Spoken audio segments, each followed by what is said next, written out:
Head Eesti Pensionäride Liidu veebitelevisiooni vaatajad. Täna on meie külaline tuntud majandus- ja finantsekspert, nii võib öelda. No, kui te nii ütlete, aitäh. Indrek Neivelt.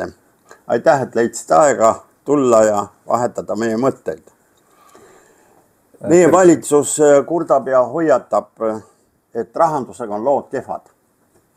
Ja vaja on kokku hoida ja siin kuskil, minu arust oli see kuskil augusti algul, Urmas Sõõrumaa ütleb ka, et Eesti riik on pankrotis, et vaja kokku hoida.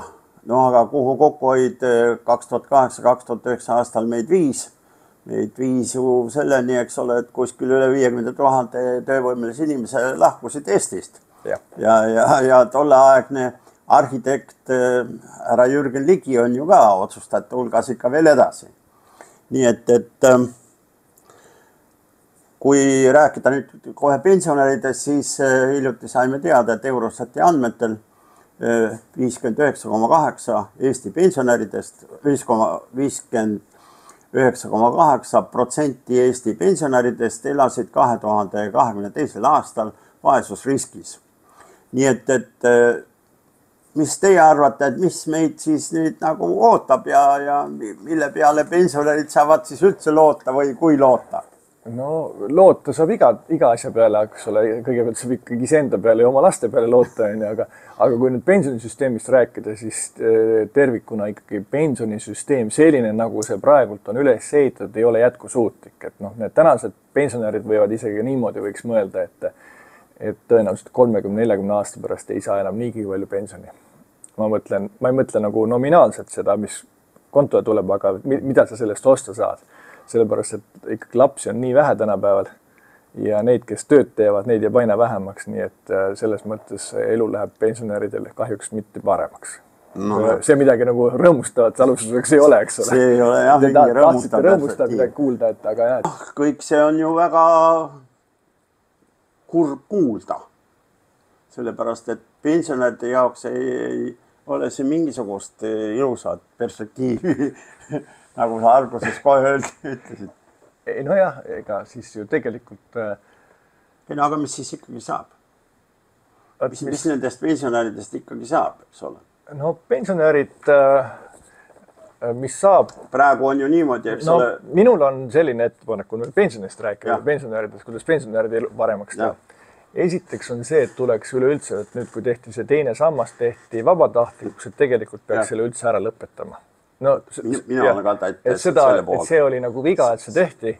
See tootlus oli aga see võeti ikkagi tolleaegselt ja tänased pensionid võeti ära, eks ole. Nüüd on natuke hakatud kompenseerima, aga isegi kui nüüd ka kompenseeritakse endiselt, siis tuleb ikkagi riik tuleb raha juurde, et pensionid saavad rohkem.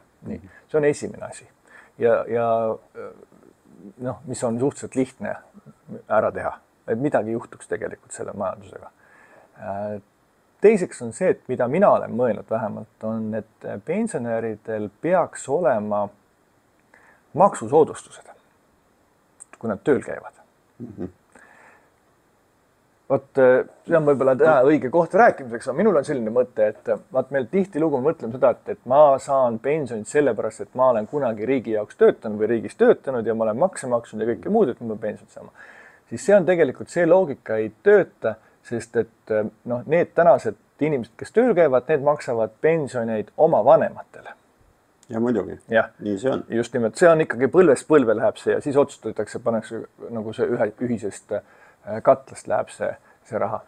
Ehk et siis need, kes tööl käivad, need hoiavad üleval oma vanemaid, et nemad saaksid pensioni sisuliselt või vanemate põlvkonda, ütleme täpsemalt, mitte konkreetselt oma vanemaid, aga vanemate põlvkonda.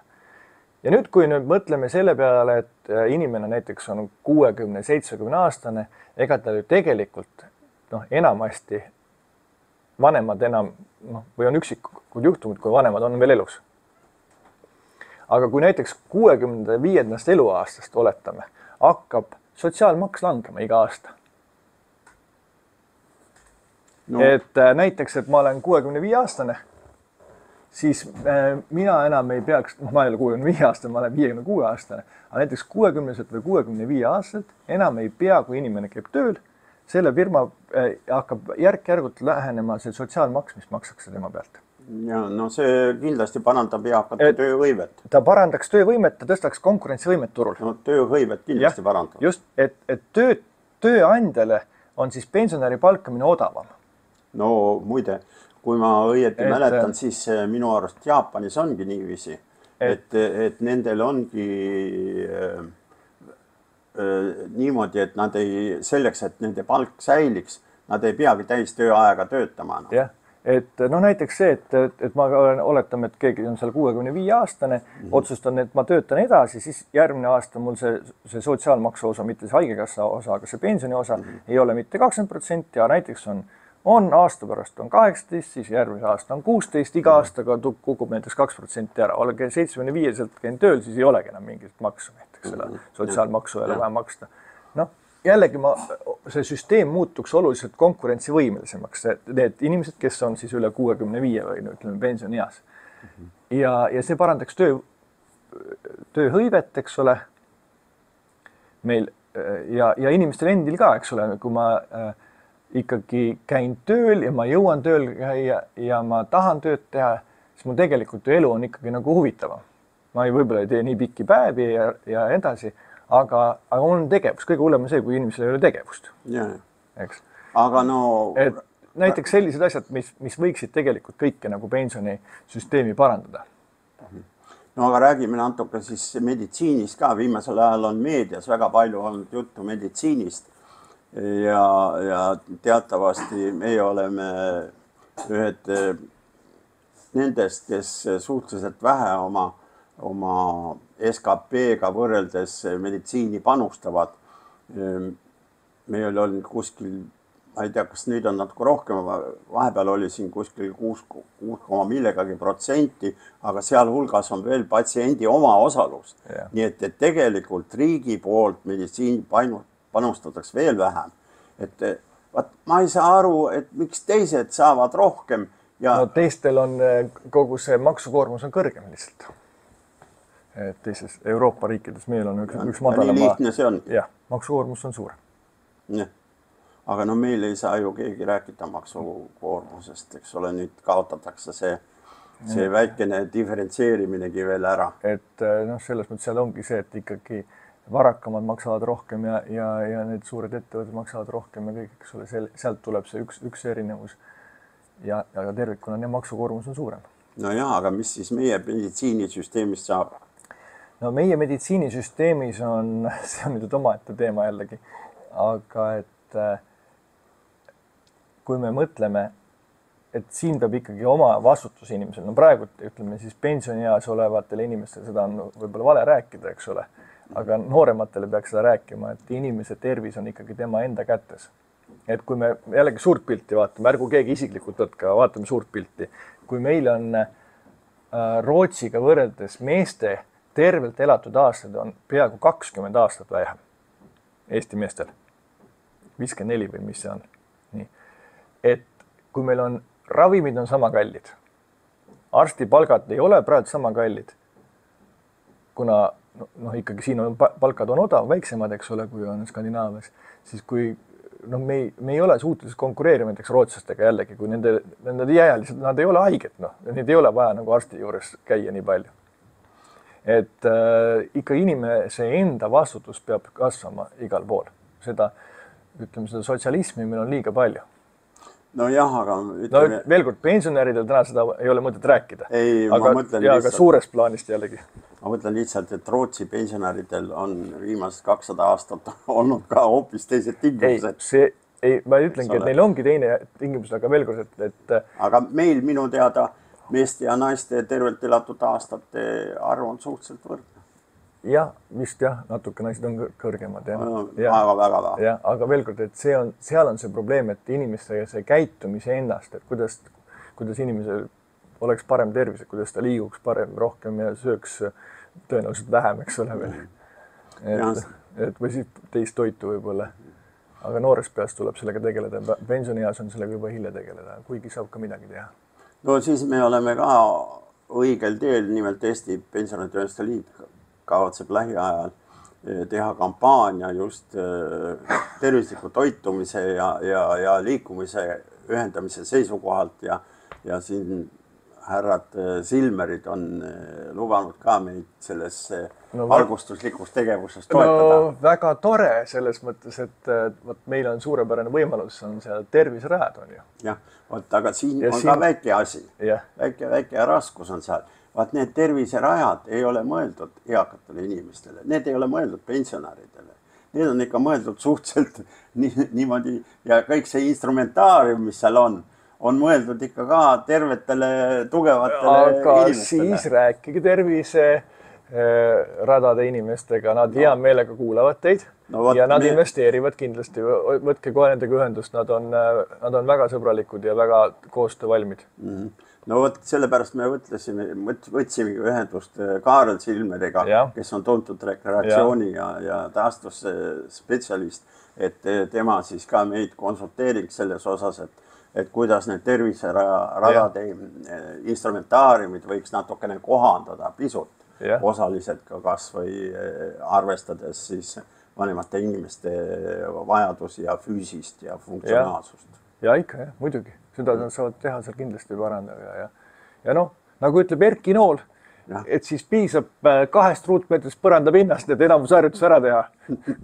No jah, seda ütleb Erki Nool. Ja Erki Nool ütleb ja Erki teab, mis on spordi tegemine. Ei, seda küll. Antud juhul meie kampaanias ei ole tegemist spordiga, vaid ikkagi liikumisega. Ja ma mõtlengi, et Erki ka mõtleb, et võib kätekõversu teha 2 ruutmeetri peal, saab ära teha. Aga kükke ka. Ma kahtlen selles, et kas see kätekõverus sellel moel on mõistlik, sellepärast võib-olla peaks tegema niimoodi, et inimene ei ole mitte enam-vähem horisontaalselt, vaid pisut nurga all, et see kätekõveruste tegemine oleks kergem. Ja siis diivani nurga peal ja Hiina, me oleme, kui Hiinaski käia, siis on ju seal tullakse linnaväljakutele, tehakse koos võimlemisharjutusi ja selles mõttes, et see liikumine on väga kasulik kõikidele. Nii et nagu ma saan aru, me oleme õigel teel. Alati ikka õigel teel ikka. Aga mis selle riigi rahandusega siis? Riigi rahandusega tegelikult ei ole häda midagi. Et riigi rahandus on sellises olukorras, et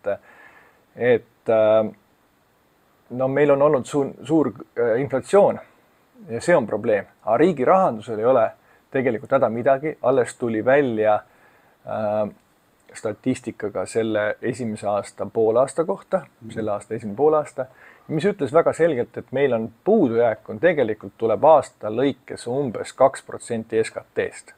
No, kui me mõtleme seda, et Euroopas on lubatud 3% ja Euroopa keskmiseks ennustatakse sel aastal üle 3% puudujääki.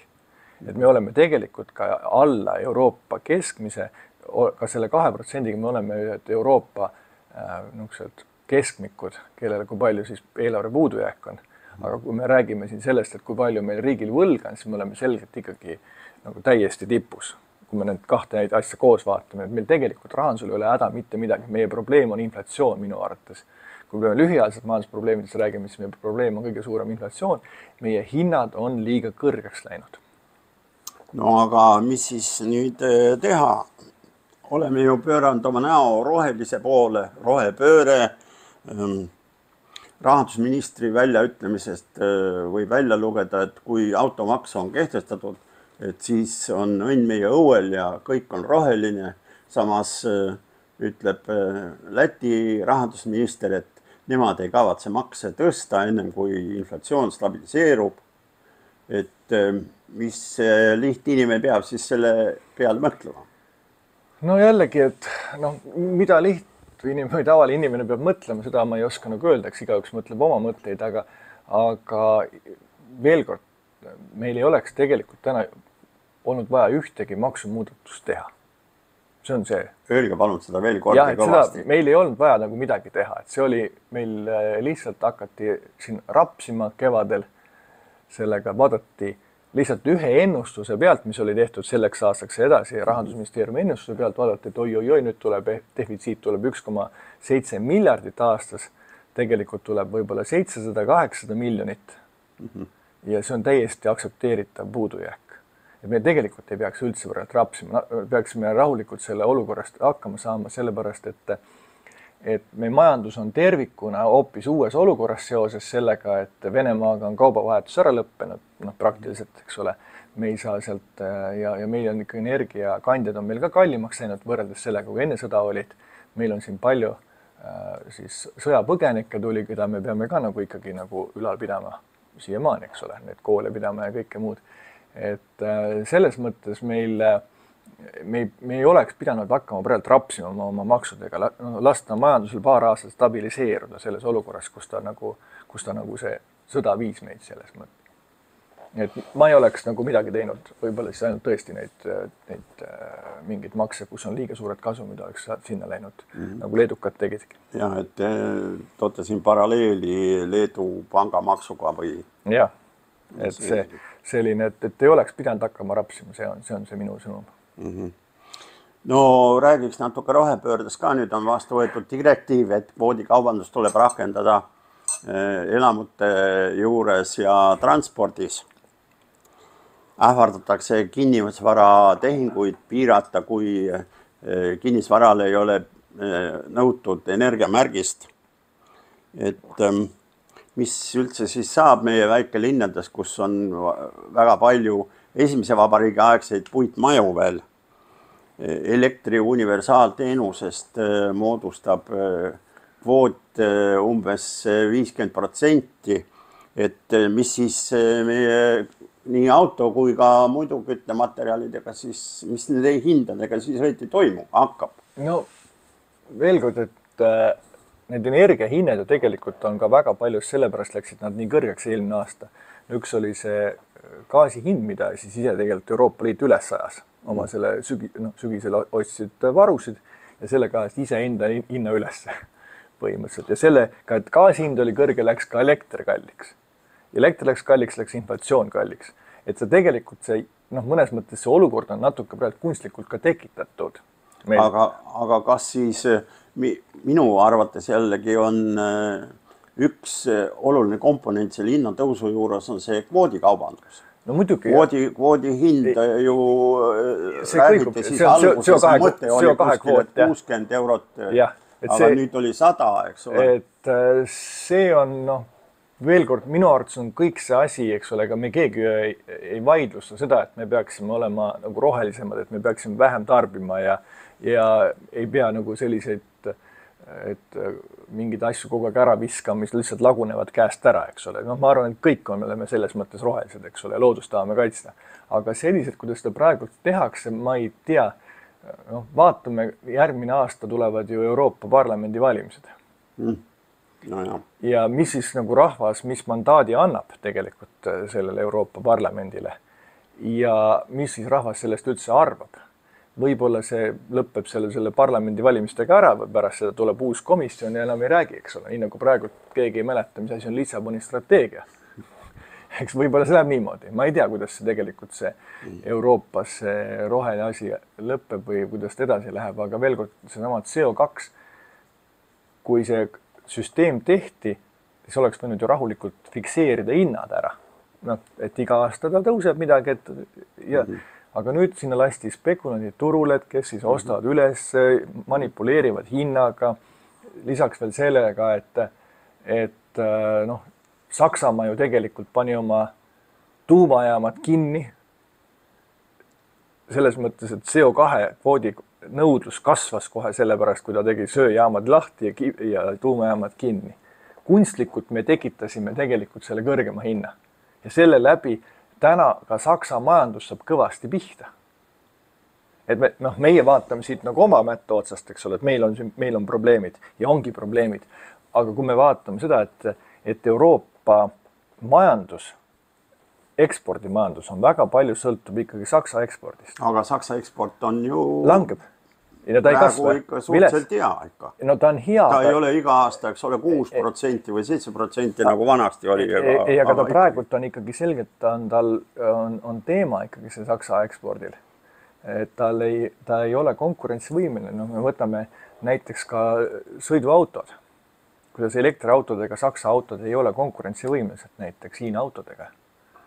ja ei olegi, ei saagi olema. jah, et meil ei ole, et selles mõttes ja ka teised arvud, tegelikult Saksa majandus on ka nagu kõvasti pihta saanud kogu sellest, mis siin toimub praegult ja ega neil kergelt ei lähe. Ei, loomulikult, eks see sõda ja kõik, see mõjutab oluliselt. Selles mõttes see on sakslastele ei ole kerge ja selle läbi ka eurol ei ole kerge, Euroopal tervikuna ei lähe nii hästi enam. Ehk et mina arvan, et selles rohepöördes tehakse siin lähema paari aasta jooksul ikka mingisugused korrektuurid, et tullakse sellisele realistlikumale plaanile tagasi. Nojah, praegu on tõepoolest nagu eufooria. Praegu on mingisugune utoopia selles mõttes, seal ei ole ju midagi tegemist realismiga selles mõttes, kui me mõtleme, et kelle ma olen siin näited toonud, et klassikaliselt, kui me lähme kusagile linna Euroopas, siis enamus maju on ikkagi ehitatud viimase 100 aasta, ütleme 120, 130 aasta jooksul, neid, mis on vanemaid maju, on protsentuaalselt väga vähe. Ja. Nii, ja nüüd me tahame siis kõik need majad, mis on siis 150 aasta jooksul ehitatud piltlikult, me tahame 10 aastaga ära renoveerida või 15 aastaga. Kus need materjalid võetakse, kus need ehitusmehed võetakse, kõik sellist ja renoveerimine teatavasti võtab rohkem töömahukam kui uue ehitamine. See ei ole võimalik, me peaksime kõik minema renoveerima need maju, et see ei ole lihtsalt võimalik, kõik õpetajad ja arstid kõik maju renoveerima. Nojah, seda juba seda tööjõuressurssi ei ole. Aga varemalt me arvasime ikkagi, et meie metsad seovad süsiniku. Aga nüüd oli uus metoodika, võeti kasutusele ja tuli välja, et ei seo, vaid hoopis eraldavad. Ja ma olen ka üsna tihti vaatan ka Soome televiisorit. Seal samamoodi kõik on hämmelduses, eks ole, et ka Soome suur metsariik, eks ole, siiamaani oleks pidanud ka ikka nagu siduma seda süsiniku, nüüd tuleb välja, et hoopis paiskavad õhku. Et see on see asi, ärge minu käest seda küsige, et sellest ma nagu aru ei saa, et selle koha pealt, et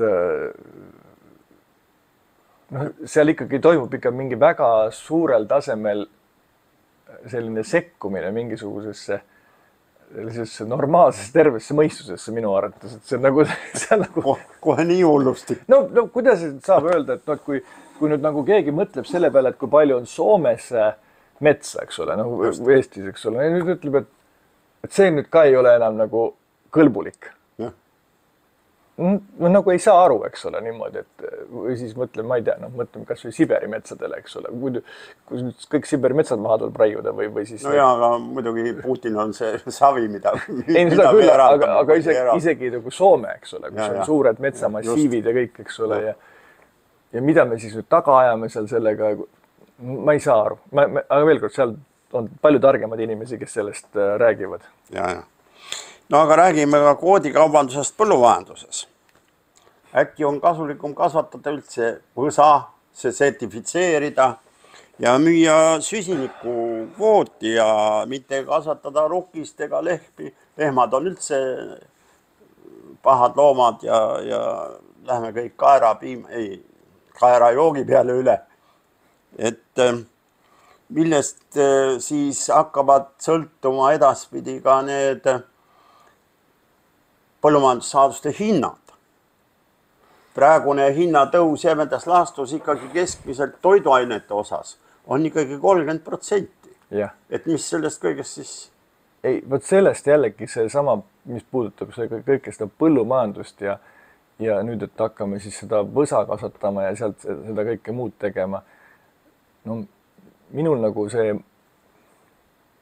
nagu mingi mõistus täiesti tõrgub seda nagu vastu võtmast. Aga Euroopa Liidu poolt on planeeritud meile ju, ma ei tea, mitmed tuhanded metsa istutamist, eks ole, mida ei tohi ja raiesmiku peale istutamine ei tule arvesse. No jah, seda ma olen ka natuke lugenud vahetevahel ja ma ütlen veel kord, ma ei saa nagu aru, et mul alati, kui ma sõidan mööda Eestimaad ja näen, kuidas näiteks ka sama Järvamaal, kus meil on maakodu, eks ole, sinna pannakse mingisugune kõige paremale musta mulla peale pannakse Järvamaal on üldiselt väga hea mullad. Jah, pannakse päikese need pargid. Ja no ma ei saa nagu aru, et minu arvates on see sigadus, on see maakeelis selle nimetus.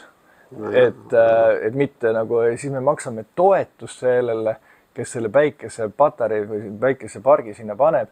Samas me teame, et Eestis on päikesepargid on 20% vähem efektiivsed kui kusagil Kesk- või Lõuna-Euroopas. No see on ju loomulik. Loomulik muidugi, aga kuidas me saame seda majandust arendada, eks ole, kui me energiat toodame niimoodi, et meie efektiivsus on 80% teiste omast. Kuidas me saame nagu olla siis konkurentsivõimelised, kuidas me saame olla siin elada selle et see ei tule nagu välja kuidagi, see matemaatika.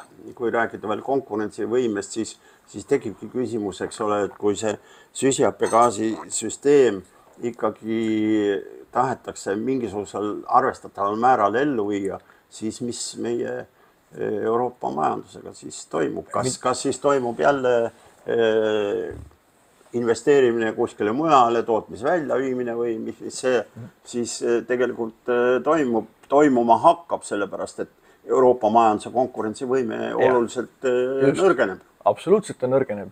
Mina ikkagi loodan, et siin ikkagi nüüd, kui see Euroopa Parlamendi valimistega seoses debatt algab, et siis tuleb siin ikkagi Euroopas tuleb mõistus tuleb tagasi. Et me peame vaatama, kuidas me suudame Ameerika Ühendriikidega Aasiaga konkureerida selles, et see konkurents, me ise praegu suretame ennast välja tegelikult oma reeglitega. Aga no ega seal Aasias ka ei ole päris tervemõistuslikud asjad ei toimu. Ma hiljuti nägin ühte telesaadet, kus näidati, kus on minu see vist Soome televisioonis, kus näidati, kuidas võeti, ma ei tea, kas Filipiinides, kuskil Kagu-Aasias, kas Filipiinidel kuskil võeti mets maha, istutati sinna palmipuud, siis koguti palmidest õli ja siis pandi see õli siis mootorikütuse hulka segati ja siis leiti, et väga ilus kõik, rohepöördele kohane.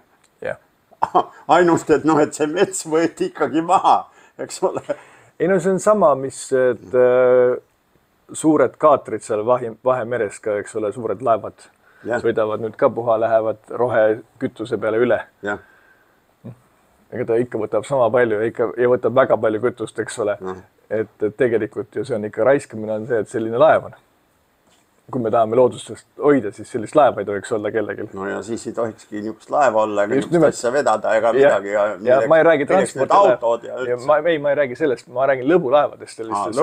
Sellised jahid või kaatrid, kus on nagu 10 inimest peal ja nii edasi. Et sellisest laevadest. Ma ei räägi siin seda Tallinna-Helsingi vahelisest laevast. Minu arust ma nüüd päriselt ma ei ole keemiaga hästi kursis, aga kas selle vesinikukütuse kasutamisega ei teki ka mingisuguseid inetuid gaase? Ma seda kõik ei tea, aga ta on tegelikult liiga kallis, see ei ole võimalik. Ei no ma sain ka aru. Tehnoloogiliselt ta on ikkagi selgelt liiga kallis. Üks intervjuu oli hiljaaegu minu arust, kas oli Kuku raadios kellegi härrasmehega, kes tegeles selle vesiniku tootmisega ja säilitamisega. Ja siis tema arvamus oli küll niimoodi, et sõiduautodel ikkagi seda kasutada ei saa, sellepärast, et see mahuti kaalub nii palju.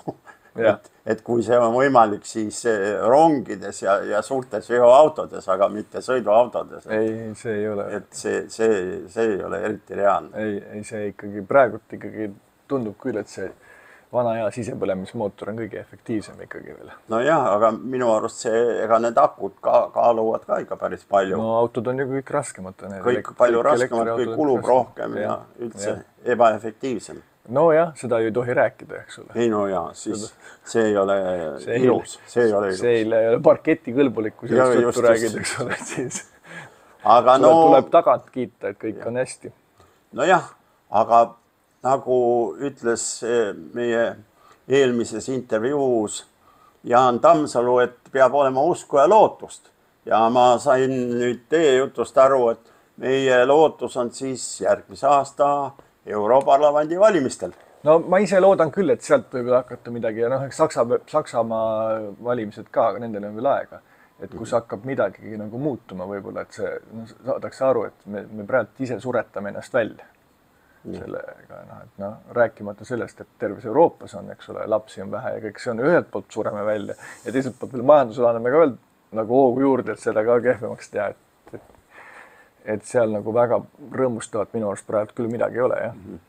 Nii et lugupeetud Eesti Pensionäride Liidu veebi-tv vaatajad, nagu te kuulsite, mõelge sügavalt järele, kelle te valite järgmisse Euroopa Parlamendi. Aitäh, Indrek Neivelt! Aitäh!